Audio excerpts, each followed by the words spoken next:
Hi friends, నేను మీ lucky world. ముందుగా మీ అందరికీ వైకుంఠ ఏకాదశి మరియు ముక్కోటి ఏకాదశి శుభాకాంక్షలు.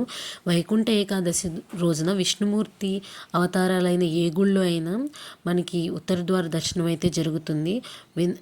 ఆయన అవతారాలే కాకుండా మిగతా గుళ్ళల్లో కూడా ఉత్తర ద్వార దర్శనం అయితే జరుగుతుందన్నమాట. ఏ ఆలయంలో అయితే ఉత్తర దిక్కున ద్వారం ఉంటుందో ఆ ఆలయంలో ఈరోజైతే ఉత్తర ద్వార దర్శనం జరుగుతుంది.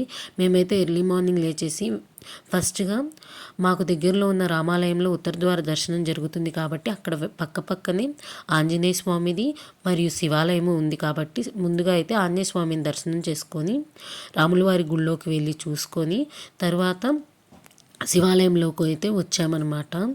అసలు గుడి అయితే చాలా పీస్ఫుల్గా ఉందండి. పొద్దున్నే అలా శివుడి దర్శనం చేసుకుంటే ఈ 2025ని ఇలా ఎండ్ చేయడం నాకైతే చాలా అంటే చాలా బాగా నచ్చింది. ఈ వైకుంఠ ఏకాదశి రోజున ఇలా మార్నింగే లేచి ఇంట్లో పనులన్నీ చేసేసుకొని ఉత్తర ద్వార దర్శనానికి అయితే వెళ్ళిపోవడం కూడా నాకు చాలా బాగా నచ్చిందనమాట. ఇదే రామాలయము. మేము వెళ్ళే టైంకి జనం కొంచెం తక్కువ ఉన్నారు, ఎందుకంటే మేము ఎర్లీ మార్నింగే వెళ్ళిపోయామన్నమాట. మేము వెళ్ళిన దగ్గర నుంచి జనం అయితే స్టార్ట్ అయ్యారు. చక్కగా దగ్గరుండి స్వామివారి పూజలు అవన్నీ చూసుకునే దర్శన భాగ్యం అయితే నాకైతే లభించిందనమాట.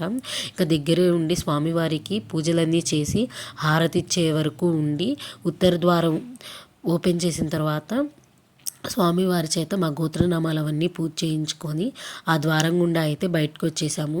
ప్రసాదంగా పులిహోర లడ్డు అయితే పెట్టారనమాట.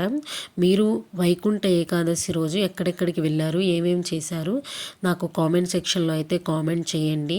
మన ఛానల్ని చూస్తూనే ఉండండి, సబ్స్క్రైబ్ చేసుకోండి. Thanks for watching my videos friends.